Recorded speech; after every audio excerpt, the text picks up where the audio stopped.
ഈ പെയിന്റ് മുഴുവൻ തുടച്ച് വൃത്തിയാക്കുന്നത് വരെ നിനക്ക് വീട്ടിലേക്ക് പോകാനാവില്ല. സാരമില്ല, വീട്ടിൽ എന്നെ കാത്തിരിക്കാൻ ആരെങ്കിലും ഉണ്ടെങ്കിലല്ലേ. അതാ അവനെ കണ്ടോ? അതാണ് ആ പയ്യൻ. അവൻ മാത്രമാ തോറ്റതെന്നാ കേട്ടത്. അതാണ് ആ പയ്യൻ. അവൻ നിഞ്ചയായാൽ എങ്ങനെയുണ്ടാവുമെന്ന് ചിന്തിച്ചു നോക്ക്.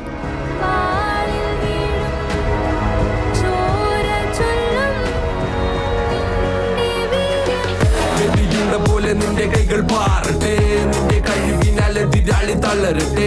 ഹരഹരം ഇത് തുടരും ഈ വേളയിൽ, പ്രഹരണം ഇത് നിലച്ചിടും ചോരയിൽ. വെടിയുന്ന പോലെ നിന്റെ കൈകൾ പാറട്ടെ, നിന്റെ കഴിവിനാലെതിരാളി തളരട്ടെ. ഹരഹരം ഇത് തുടരും ഈ വേളയിൽ.